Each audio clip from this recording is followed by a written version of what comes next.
नमस्कार, आप देख रहे हैं अपना उत्तर प्रदेश। मैं हूं आपके साथ सचिन चौहान।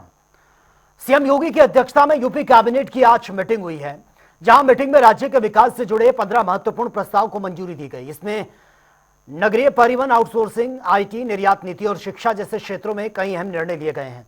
नगर विकास विभाग के प्रस्ताव के तहत लखनऊ और कानपुर में नगरीय परिवहन को बढ़ावा देने के लिए ई बसों के संचालन को मंजूरी दी गई है। वहीं दोनों शहरों में 10-10 रूट पर ई बसें चलाई जाएंगी। कैबिनेट मीटिंग में उत्तर प्रदेश आउटसोर्सिंग सेवा निगम से जुड़े प्रस्ताव को भी मंजूरी मिली है, जिसके तहत यह साफ हो गया कि नियमित पदों से सापेक्ष अब आउटसोर्सिंग के माध्यम से भर्ती नहीं की जाएगी। आईटी और इलेक्ट्रॉनिक्स विभाग के प्रस्ताव के तहत राज्य में इलेक्ट्रॉनिक उपकरणों के निर्माण को बढ़ावा देने के लिए 6 साल की नई नीति को मंजूरी दी गई है। इसमें display, camera module, multilayer PCB जैसे 11 प्रमुख कंपोनेंट्स के निर्माण को प्रोत्साहन मिलेगा। वाराणसी के परगना रामनगर में स्थित 3 एकड़ भूमि को दिव्यांगजन सशक्तिकरण विभाग को हस्तांतरित करने का प्रस्ताव भी मंजूर किया गया और ये समेकित क्षेत्रीय केंद्र की स्थापना की जाएगी, जो कि सामाजिक न्याय और अधिकारिता मंत्रालय के तहत काम करेगा।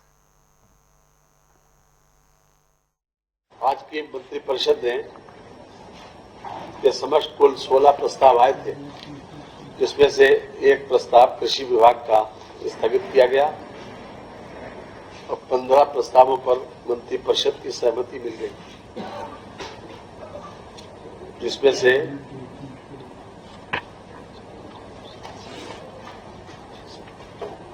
से 7 प्रस्ताव पर आप लोगों से वार्ता होगी। आज एक बहुत खुशी की बात है कि जिस बात का बहुत दिनों से हम लोग इंतजार कर रहे थे कि निगम के माध्यम से आउटसोर्सिंग सर्विसेज को प्रोवाइड करना विभिन्न विभागों में, जहां पर जैसी आवश्यकता हो, उसको भी मंत्रिपरिषद ने अनुमोदन कर दिया है। मैं सबसे पहले आदरणीय श्री ए के शर्मा जी से अनुरोध करूंगा कि उनका विषय केवल एक है, वो अपनी बात कह ले, तो उसके बाद हम आपसे बात करेंगे अन्य विषयों पर। Thank you very much. धन्यवाद सर। मीडिया के सभी मित्रों, ये नगरीय परिवहन से जुड़ा हुआ विषय है और नगरों में आने जाने वाले लोग, जो आसपास के इलाकों से जो लोग आते जाते हैं, उनके परिवहन की सुविधा को बेहतर बनाने के लिए हम लोगों ने एक प्रस्ताव मंत्रिपरिषद के समक्ष रखा था कि नेट कास्ट बेसिस पे, मतलब कि प्राइवेट ऑपरेटर को हम लोग लाइसेंस दें और वो लोग अपने घाटा मुनाफा के बदौलत, सरकार उनको कोई पैसा नहीं देगी, कोई सपोर्ट नहीं देगी, सिर्फ उनको एक वैधानिक सपोर्ट देते हुए ई चार्जिंग वगैरह की जो व्यवस्थाएं हैं उसको थोड़ा सा उनको सुविधा देते हुए सारा का सारा खर्च प्राइवेट ऑपरेटर उठावे, इस शर्त पे net cost contract basis model बोलते हैं उसको। उसपे प्रयोग के रूप में कानपुर और लखनऊ के 10-10 रूट, मतलब कुल मिलाकर के 20 रूट पे इस तरह की सुविधा करने का हम लोगों का मंशा है और उसे माननीय मंत्रिपरिषद ने मंजूरी दिया है। आपको मैं भी बता दूं कि वर्तमान में 15 नगर निगमों में 743 ई बसों का संचालन हो रहा है और ये जो बसें बनेगी, कुल कानपुर में 10 रूट और लखनऊ में 10 रूट, इस प्रकार 20 रूट पे ये बसें चलेगी। ई बसें होंगी सारी की सारी। इसमें एक बस लगभग जो है, एक बस की कीमत लगभग 10 करोड़ के आसपास आएगी और थोड़ा उनकी जो चार्जिंग वगैरह की व्यवस्था है उस पे किया जाएगा। केंद्रीय मंत्री और अपना दल की राष्ट्रीय अध्यक्ष अनुप्रिया पटेल की अध्यक्षता में आज संगठन की समीक्षा मीटिंग हुई है। विश्वेश्वरैया हॉल में आयोजित इस मीटिंग में मंत्री आशीष पटेल समेत पार्टी के सभी विधायक, सांसद, पदाधिकारी, कार्यकर्ता भी शामिल हुए। इस मीटिंग में तमाम मुद्दों पर पार्टी को मजबूत करने को लेकर चर्चा हुई है। अनुप्रिया पटेल ने आउटसोर्सिंग व्यवस्था में आरक्षण लागू होने पर प्रदेश सरकार के फैसले की तारीफ की। उन्होंने कहा कि हमारे संगठन की पुरानी मांग थी, जो आज पूरी हुई है।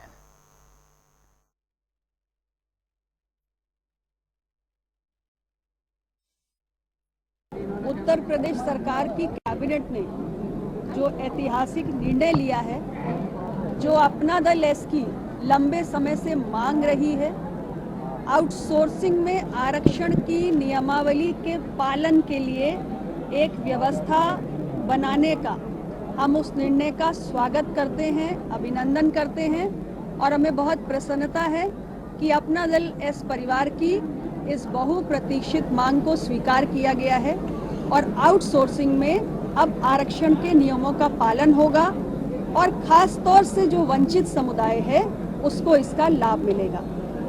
और इसके साथ ही हमें ये भी भरोसा है कि माननीय प्रधानमंत्री श्री नरेंद्र मोदी जी के नेतृत्व वाली एनडीए सरकार ने जो 11 साल में ट्रैक रिकॉर्ड कायम किया है सामाजिक न्याय के हित से जुड़े हुए विषयों को हल करने का, हमें पूरा भरोसा है कि उसमें एक और कड़ी जोड़ते हुए जो अपना दल एस की एक मांग है कि भारत सरकार में अलग से एक पिछड़ा वर्ग कल्याण मंत्रालय गठित हो, ये मांग भी आने वाले समय में जरूर पूरी होगी और माननीय प्रधानमंत्री जी के नेतृत्व में ही पूरी होगी। उप मुख्यमंत्री ब्रजेश पाठक ने एक बार फिर से सपा सुप्रीमो अखिलेश यादव पर जमकर निशाना साधा। उन्होंने कहा कि अखिलेश यादव अभी बिहार में यात्रा करके आ रहे हैं और उन्हें पहले अपने कार्यकाल के दौरान की गतिविधियों पर आत्ममंथन करना चाहिए। और साथ ही ब्रजेश पाठक ने बिहार में एनडीए की सरकार बनने का भी दावा कर दिया है। उन्होंने कहा कि इंडिया गठबंधन अपनी पूरी ताकत लगा ले, लेकिन बिहार में एक बार फिर से एनडीए की ही सरकार बनेगी। अखिलेश यादव जी पूरी तरह से फ्रस्ट्रेशन में हैं। बिहार से लौटे हैं। बिहार प्रदेश में एनडीए की भारतीय जनता पार्टी गठबंधन की प्रचंड बहुमत की सरकार आ रही है। अखिलेश यादव जी को जरा बिहार में यात्रा निकालने से पहले अपने कार्यकाल की गतिविधियों पर थोड़ा आत्ममंथन कर लेना चाहिए था। आप देखिए, अखिलेश यादव जी सरकार में थे, समाजवादी पार्टी की सरकार थी और 100% वोट समाजवादी पार्टी के प्रत्याशी के समर्थन में पड़े थे। आप जाकर के रिकॉर्ड देख लो, प्रत्याशी का नाम नहीं बताऊंगा। और एक लोकसभा में तो निर्विरोध लोकसभा का चुनाव हो गया था। भारतीय जनता पार्टी के प्रत्याशी को नॉमिनेशन भी नहीं करने दिए थे। ये समाजवादी पार्टी के लोग, इंडी गठबंधन के लोग पूरी तरह से संविधान को धज्जियां उड़ाने वाले लोग हैं। ये घड़ियाली आंसू बहा रहे हैं। ये संभावित हार को देख करके केवल जनता में मुंह छिपाने लायक माहौल तैयार कर रहे हैं। पूरी तरह से इंडी गठबंधन फ्लॉप सो साबित हुआ है बिहार में और इनकी यात्रा को जनता ने नकार दिया है। बिहार में भारतीय जनता पार्टी गठबंधन एनडीए की प्रचंड बहुमत की सरकार माननीय मोदी जी की गरीब कल्याण योजनाओं की वजह से, आदरणीय नीतीश कुमार जी के जन जन को जोड़ने की वजह से बिहार में एक तरफा लहर चल रही है और एनडीए की प्रचंड बहुमत की भारतीय जनता पार्टी गठबंधन की सरकार आ रही है। और बीजेपी प्रदेश अध्यक्ष भूपेंद्र चौधरी आज कासगंज पहुंचे हैं, जहां पर उन्होंने पार्टी कार्यकर्ताओं से मुलाकात की है, मीटिंग भी हुई है। इस दौरान भूपेंद्र चौधरी ने एक बार फिर से कांग्रेस पर निशाना साधा है और राहुल गांधी के वोट चोर गद्दी छोड़ो वाले बयान पर पलटवार भी किया है। भूपेंद्र चौधरी ने कहा कि कांग्रेस पार्टी की जब से पराजय होती है तो ये पराजय की संभावना उनको नजर आती है और वो इस तरह का प्रचार प्रसार करने लग जाते हैं। संवैधानिक संस्थाओं, इलेक्शन कमीशन समेत पूरी व्यवस्था को दोषारोपण करने का काम वो करते हैं। उन्होंने ये भी कहा कि ऐसे बयानबाजी से जनादेश का अपमान होता है। कांग्रेस का हमेशा जब उनकी पराजय होती है और उन्हें भविष्य में भी पराजय की संभावनाएं दिखती है तो वो इस तरह का नेगेटिव प्रचार, नकारात्मक बातें करते हैं। संवैधानिक संस्थाओं को लक्षित करते हैं, इलेक्शन कमीशन को टारगेट करते हैं, पुलिस प्रशासन को, ईवीएम को, पूरी व्यवस्था को ही दोषारोपण करने का काम पिछले समय से कांग्रेस पार्टी कर रही है। और मुझे ऐसा लगता है कि कहीं ना कहीं ये जनादेश का अपमान है और जनादेश का अपमान लोकतंत्र में किसी भी जिम्मेवार राजनीतिक दल को नहीं करना चाहिए। राहुल गांधी तो संवैधानिक पद पर बैठे हैं। इसी देश की जनता ने, इसी संवैधानिक व्यवस्था ने उन्हें देश की लोकसभा में प्रतिपक्ष के नेता के रूप में संवैधानिक जिम्मेवारी इन्हें दी है। तो मैं उनसे आग्रह करता हूँ कि लोकतंत्र में, हमारे यहाँ सशक्त लोकतंत्र है, दुनिया का सबसे बड़ा लोकतंत्र है और लोकतंत्र में इस प्रकार की बातें करके जनादेश का अपमान नहीं करना चाहिए। जैसे केजरीवाल ने एक पैटर्न प्रारंभ किया था कि झूठे आरोप लगाओ, नेगेटिव बातें करो और गायब हो जाओ। इसी पद्धति को, इसी पैटर्न पर कांग्रेस और राहुल गांधी चल रहे हैं। मुझे विश्वास है कि देश की जनता उनके चरित्र को, उनके व्यवहार को जानती है और जिस प्रकार की परिस्थिति है उसमें कांग्रेस के लिए अब कोई संभावना बची नहीं। राहुल गांधी ने वोट चोरी के मुद्दे पर एटम बॉम्ब फोड़ दिया और अब हाइड्रोजन बॉम्ब की तैयारी है। यह कहना है दरअसल कांग्रेस के प्रदेश अध्यक्ष अजय राय का। अजय राय वाराणसी पहुंचे थे, जहां पर उन्होंने प्रेस कॉन्फ्रेंस को संबोधित करते हुए बीजेपी पर निशाना साधा है।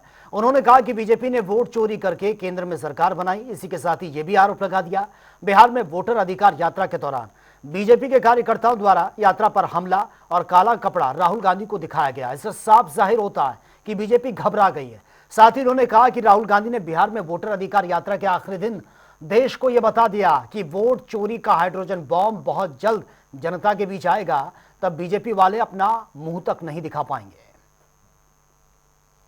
एटम बम हमने फोड़ा है मधेपुरा की सीट पर, जो महादेवपुरा जो बेंगलोर में है। अभी सबसे बड़ा बम कौन सा होता है? Hydrogen bomb. हाइड्रोजन बम की तैयारी राहुल जी ने किया है। मुझे लगता है कि हाइड्रोजन बम तो सबसे बड़ी जगह फटता है। अब आप लोग समझ चुके होंगे कि बनारस में 1 बजे के बाद क्या हुआ, किस तरीके से बेईमानी करके प्रधानमंत्री जीते हैं। तो राहुल गांधी जी का इशारा आप समझ चुके होंगे। पर बिल्कुल वोट चोरी भी तभी तो मोदी जीते हैं। ये तो चुनाव कहाँ जीत पाते, वो तो हार रहे थे 7 राउंड तक, तो मैं जीता हूँ। उसके बाद 1 बजे पूरी तरीके से उसको लॉक कर दिया गया, अधिकृत वेबसाइट बंद कर दी चुनाव आयोग ने, और उसके बाद 4 बजे डिक्लेयर किया, मोदी जी चुनाव जीत गए। बाराबंकी में छात्रों पर लाठीचार्ज का मामला अब तूल पकड़ता जा रहा है। इस मामले में संज्ञान लेते हुए सीएम योगी ने सीओ को निलंबित करने के आदेश दे दिए हैं। वहीं अखिल भारतीय विद्यार्थी परिषद ने राजधानी लखनऊ में विधानसभा के बाहर जमकर प्रदर्शन किया। बाराबंकी के जिला अधिकारी और पुलिस अधीक्षक को हटाने की मांग भी की है। चलिए खबरों में आगे बढ़ते हैं। बलिया में बांसडीह से बीजेपी विधायक केतकी सिंह ने समाजवादी पार्टी और अखिलेश यादव पर जमकर निशाना साधा है। केतकी सिंह ने कहा कि इन समाजवादियों में शर्म नहीं बची है और इतना बेइज्जत होने के बाद कम से कम टोटी लौटाने की बात तो अपने मुंह से वो कर ही सके। उन्होंने ये भी कहा कि अखिलेश यादव ने जब मुख्यमंत्री आवास छोड़ा था तब टोटियां कहां चली गई। पहले सरकारी टोटियों का हिसाब दें अखिलेश यादव, अभी तक टोटियां नहीं मिली हैं, वो सरकारी टोटियां थी। अखिलेश यादव पहले इन सबको लौटाएं, उसके बाद वो जो चालू करने की बात कहेंगे उसको वो चालू करा दें। नहीं, पहले एक काम करें, वो तो पूछते रहें कि बस कहाँ गई और ये कहाँ गई। पहले मैं पूछना चाहती हूँ अखिलेश यादव जी, ये बताएं कि जब मुख्यमंत्री आवास छोड़ा था तो टोटियाँ कहाँ चली गई थी? अभी तक टोटियाँ मिली नहीं है वापस, सरकारी टोटियाँ हैं। पहले अखिलेश यादव जी वो टोटियाँ वापस करा दें, उसके बाद वो जो वापस कराने की या चालू कराने की बात करेंगे उस पर विचार किया जाएगा। हमारी सरकार हर डिपार्टमेंट में बेहतर काम कर रही है और कम से कम अयोध्या का नाम वो लोग तो ना लें जो लोग अयोध्या में 500 वर्ष बाद रामलला आए और उनके चरण छूने तक नहीं गए, उनको देखने तक नहीं गए कि उनके मुट्ठी भर वोट यहाँ से वहाँ सरक जाएगा। कम से कम ऐसे लोग तो अयोध्या की बात ना करें। मुझे लगता है उनका मुंह नहीं है इस बात करने। एलएलबी कोर्स की मान्यता को लेकर बाराबंकी में श्री राम स्वरूप विश्वविद्यालय के सामने विद्यार्थियों के साथ प्रदर्शन कर रहे अखिल भारतीय विद्यार्थी परिषद के पदाधिकारियों पर लाठी चलाने का मामला तूल पकड़ रहा है। मुख्यमंत्री के संज्ञान लेने के बाद सीओ सिटी हर्षित चौहान को निलंबित कर दिया गया और इस मामले में अब उच्च शिक्षा मंत्री योगेंद्र उपाध्याय का बयान सामने आया। उन्होंने कहा कि मामले में कार्रवाई के साथ ही विश्वविद्यालय प्रशासन पर एफआईआर दर्ज कराए जाने के निर्देश दे दिए गए। बीसीआई से इसके बावजूद भी इन्होंने एडमिशन लेना शुरू किया और एडमिशन लेने में जब मेरी कुछ दिनों पहले बात हुई उनके रजिस्ट्रार महोदया से, तो वो बोली कि हमने अपनी फॉर्मेलिटी पूरी कर दी है और उन्होंने आश्वासन भी दिया है बार काउंसिल ऑफ इंडिया ने कि हम इसको जल्दी करेंगे। तब मैंने उन पर ये कहा था, सावधान भी किया था कि देखिए इतना ज्वलंत विषय है ये कि अगर छात्र आंदोलित हुए अपने मांग के लिए आगे आए तो गलती आपकी होगी, सरकार पे उंगलियां उठेंगी। किसी अवसाद में अगर कोई छात्र ने अगर कहीं सुसाइड कर लिया तो गलती आपकी होगी, सरकार पे उंगलियां उठेंगी। लेकिन उन्होंने उसे गंभीरता से नहीं लिया। विद्यार्थी परिषद के कार्यकर्ता एक न्यायोचित मांग के लिए खड़े थे तो वहाँ के लोकल लोगों को बुला कर संघर्ष कराया और पुलिस ने जो लाठीचार्ज किया यह भी उचित नहीं था। आज मेरी सुबह ही माननीय मुख्यमंत्री जी से इस विषय पर चर्चा हुई तो उन्होंने बहुत तुरंत गति से अपना एक्शन लिया है। पहला तो जो अधिकारी थे वहाँ पर पुलिस के, उनके खिलाफ कार्रवाई प्रारंभ हो गई। दूसरा, मंडलायुक्त संपूर्ण प्रकरण की जांच करेंगे। और तीसरा, प्रमुख सचिव उच्च शिक्षा को निर्देशित किया है कि उस विश्वविद्यालय के खिलाफ जो छात्रों के साथ चीटिंग करके प्रवेश लिया है FIR दर्ज। हाथों में कलावा, पैरों में प्लास्टर और व्हील चेयर पर बदमाश। ये तस्वीर जो हम आपको दिखाने जा रहे हैं कुशीनगर के हैं, जहां पर पुलिस ने 2 ऐसे बदमाशों को गिरफ्तार करने में सफलता पाई है। ये तस्वीरें आप देखिए, हिंदू बनकर स्कूल और कॉलेज के बाहर लड़कियों के साथ छेड़खानी करते हैं। टीवी स्क्रीन पर ये 2 तस्वीरें आप देखिए।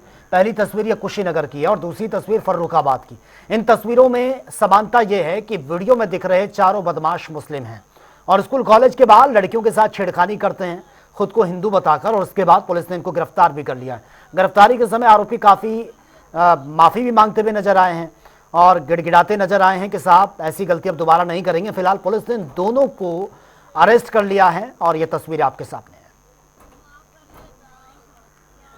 हो गया, आप माफ कर दीजिए, ऐसा गलती नहीं होगा था, माफ करिए साहब, माफ करिए,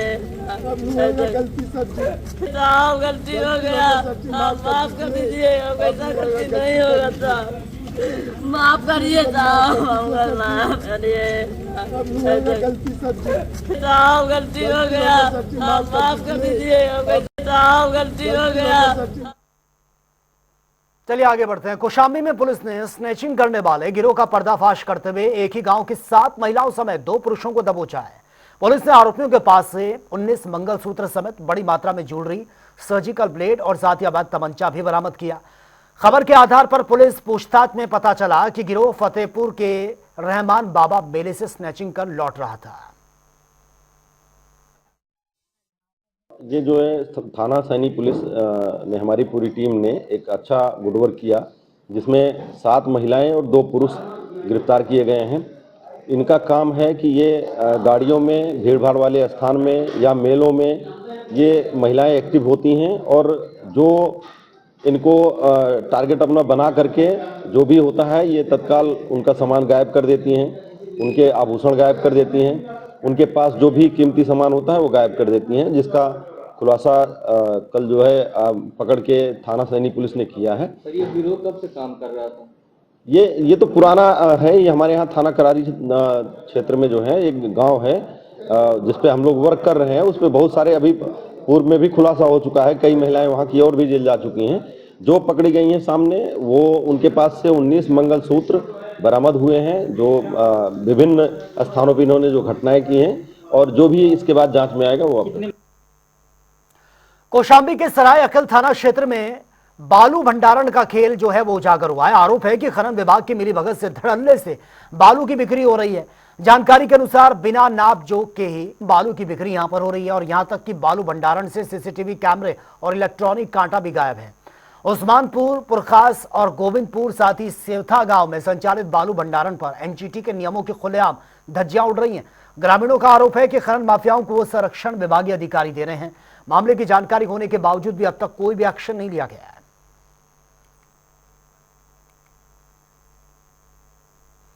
और आगे बढ़ते हैं बड़ी खबर के साथ। हरदोई से बड़ी खबर है, ऑटो चालक की हत्या से हड़कंप मच गया है। धारदार हथियार से हत्या की गई है। ऑटो चालक की मौत से सनसनी फैल गई। सड़क जाम कर शहर कोतवाली इलाके की घटना ये बताई जा रही। तस्वीर आपके सामने, जो परिजन ग्रामीण हैं उन्होंने सड़क जाम कर दी है कि जब तक न्याय नहीं मिलेगा तब तक वो सड़क जाम नहीं खोलेंगे। ये तस्वीरें आप देखिए, गुस्साई भीड़ और पुलिस उनको समझाती बुझाती भी नजर आ रही है। दरअसल ऑटो चालक की हत्या ये की गई है हरदोई में और उसके बाद से लोगों में गुस्सा है। धारदार हथियार से चालक की हत्या की गई है और जो परिवार है वो इंसाफ की मांग कर रहा है। ग्रामीण भी उनके साथ मौजूद हैं और सड़क जाम करके आप ये इंसाफ की गुहार लगाई जा रही है। ये तस्वीर आपके सामने हरदोई से शहर कोतवाली इलाके की घटना ये बताई जा रही है, जहां पर ऑटो चालक की निर्मम तरीके से हत्या की गई है। बताया जा रहा है कि धारदार हथियार से यह हत्या की गई है। इसके बाद से परिवार में कोहराम मच गया। परिवार वालों के साथ ग्रामीण भी सड़कों पर उतर आए हैं और विरोध प्रदर्शन ये किया गया।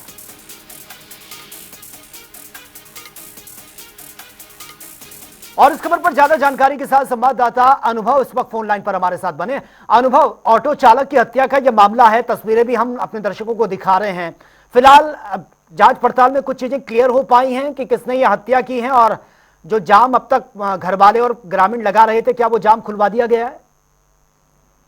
बताते चले आपको, इस उत्तर प्रदेश के हरदोई जिले से इस समय सनसनीखेज मामला सामने आ रहा है। बिलाग्राम चुंगी के पौस इलाके पास एक हॉस्पिटल है, हॉस्पिटल के बाहर एक ऑटो चालक की हत्या कर दी गई है बाकी से, जिसका सिर काट दिया गया है। इसमें पीड़ित परिवार चक्का जाम किए हुए हैं, रोड पर आ गए हुए हैं। मौके पर कई थानों की फोर्स भी मौजूद है। अभी पता नहीं चल पाया है कि आरोपी कौन है और आरोपी कहां से उनको किस तरीके से मारा है, मगर ये बताते चले कि बाकी से हत्या की गई है। कारण अभी स्पष्ट नहीं हो पा रहा है। परिजन रो के उनका बुरा हाल है और स्थिति बहुत दयनीय है। क्या पीड़ित परिजनों ने किसी पर शक जाहिर किया है जिसके आधार पर जांच चल रही हो? नहीं, अभी मौके पर आला अधिकारी पहुंच रहे हैं, कुछ आला अधिकारी पहुंच भी गए हैं। अभी तक की उन्होंने कुछ पता नहीं चल पाया कि कौन लोग थे, किस कारण उसको जो है बाकी से उसकी हत्या कर दी गई। ठीक है अनुभव, बहुत बहुत शुक्रिया फिलहाल आपका इस तमाम जानकारी के लिए। तो फिलहाल ये बड़ी खबर से आपको अपडेट करा रहे हैं।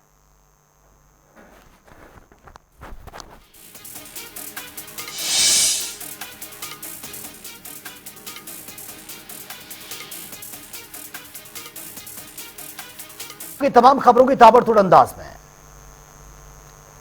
लखीमपुर खीरी में लगातार तीसरे दिन भी भारी बारिश का सिलसिला जारी है। भारी बारिश से इलाके में बिगड़े हैं हालात। बदायूं में खेत पर गए युवक को संदिग्ध परिस्थितियों में गोली लग गई है। गोली लगने से इलाके में सनसनी, युवक गंभीर रूप से घायल। कानपुर में एक ही घर में मिले हैं मामी और भांजी के शव। प्रेम प्रसंग के चलते आत्महत्या का चर्चा का विषय बना हुआ है। फिलहाल पुलिस मामले की जांच कर रही है। लखीमपुर खीरी में तेंदुए का आतंक। एक सप्ताह के भीतर वन विभाग ने पकड़े एक टाइगर सहित 2 तेंदुए। नागरिकों से सतर्कता बनाए रखने की अपील। अलीगढ़ में बीजेपी के युवा मंडल अध्यक्ष बलदेव छोक्कर की चलती कार पर हमला, सोशल मीडिया पर वीडियो वायरल। सहारनपुर में लकड़ी तस्करों से हुई मुठभेड़ में एक तस्कर को लगी है गोली, 3 गिरफ्तार। लकड़ियों से भरा ट्रक बरामद कर लिया। देवरिया के सदर रेलवे स्टेशन पर आरपीएफ इंस्पेक्टर की किन्नरों की पिटाई ये की है। मामले में 2 गिरफ्तार, 5 फरार। वीडियो सोशल मीडिया पर वायरल। बुलंदशहर में लगातार हो रही बारिश के कारण सड़कें बनी है तालाब, सोशल मीडिया पर वीडियो वायरल। फिरोजाबाद में पुलिस ने किया बड़ा खुलासा। ज्वेलर्स पर हमला करने वाले 2 बदमाशों को पुलिस ने मुठभेड़ में गिरफ्तार किया। कौशाम्बी में पुलिस का ऑपरेशन लंगड़ा जारी। बदमाशों के संग मुठभेड़ में एक बदमाश के पैर में लगी है गोली, गिरफ्तार। फतेहपुर में प्रेमी युगल ने खाया जहरीला पदार्थ, दोनों की मौत, इलाके में सनसनी। मथुरा में महिला श्रद्धालु पर बोलेरो गाड़ी सवाल में चढ़ा दी है गाड़ी। ड्राइवर की महिलाओं के साथ मारपीट, वीडियो सोशल मीडिया पर वायरल। वाराणसी में आवारा कुत्तों का आतंक। जिला अस्पताल में बढ़ी रेबीज के मरीजों की संख्या, नगर निगम चला रहा अभियान। नदी का जलस्तर, घाट के किनारे लोगों को सावधानी बरतने की अपील, अलर्ट जारी। मैनपुरी में पुलिस ने ट्रैक्टर चोरी करने वाले 2 आरोपियों को गिरफ्तार किया है। चोरी का ट्रैक्टर भी बरामद कर लिया गया। एसपी ने प्रेस वार्ता कर मामले की जानकारी। इटावा में कांग्रेस कार्यालय पर हुई है पत्थरबाजी मामले में घमासान मच गया। कांग्रेस पार्टी के वरिष्ठ नेताओं पर कार्रवाई कर भेजा गया जेल। बीजेपी पर लगाया लोकतंत्र खत्म करने का। लखनऊ में कांग्रेस एनएसयूआई के छात्रों ने एबीवीपी के घायल छात्रों से किया मुलाकात। बाराबंकी के रामस्वरूप यूनिवर्सिटी में प्रदर्शन कर रहे छात्रों पर पुलिस ने किया था लाठीचार्ज। कई छात्र गंभीर रूप से घायल, हॉस्पिटल। फतेहपुर में कुत्तों का आतंक, लोगों को बना रहे हैं अपना शिकार। पिछले महीने लगभग 5000 लोगों को लग चुका है रेबीज का टीका।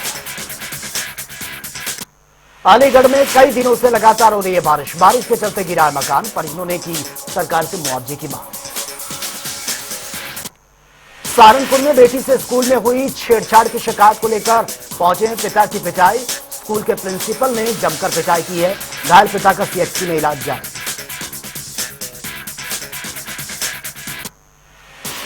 कानपुर में बैंक से रुपए निकालने गए नकली महिला के साथ ये ठगी हो चुकी है।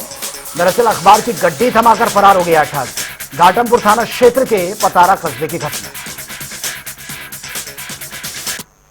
वाराणसी में तहसील परिसर में आत्मदाह करने वाले मृतक के घर पहुंचा सपा प्रतिनिधि मंडल। व्यक्त किए शोक संवेदना, पीड़ित परिवार को आर्थिक मदद, आवास और लगाए गए जुर्माने को हटाने की मांग।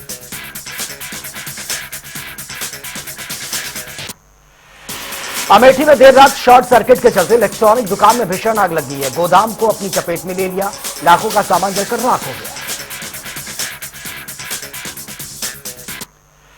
वाराणसी में कांग्रेस कार्यकर्ताओं ने किया नगर निगम का घेराव। सीवर, पेयजल, साफ सफाई समेत अन्य समस्याओं को लेकर प्रदर्शन। समस्याओं को लेकर नगर आयुक्त को सौंपा ज्ञापन। कौशाम्बी में स्नेचिंग गिरोह का खुलासा। एक ही गांव की 7 महिलाओं समेत 2 पुरुष गिरफ्तार, बड़ी मात्रा में ज्वेलरी भी बरामद।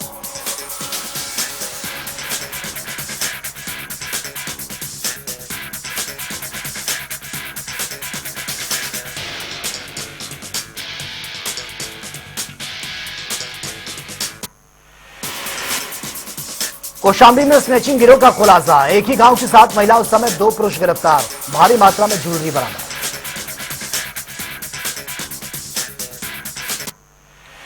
बिजनौर में यूपी पुलिस के सिपाही ने खाया जहर। नजीमाबाद में किराए के कमरे पर रहता था सिपाही। एसपी बोले पारिवारिक कलह से परेशान होकर जहर खाया। महोबा में हत्या की वारदात से सनसनी। धारदार हथियार से हमला कर युवक को उतार दिया मौत के घाट। मृतक के पिता ने भारत सिंह और मूलचंद पर लगा दिया हत्या का।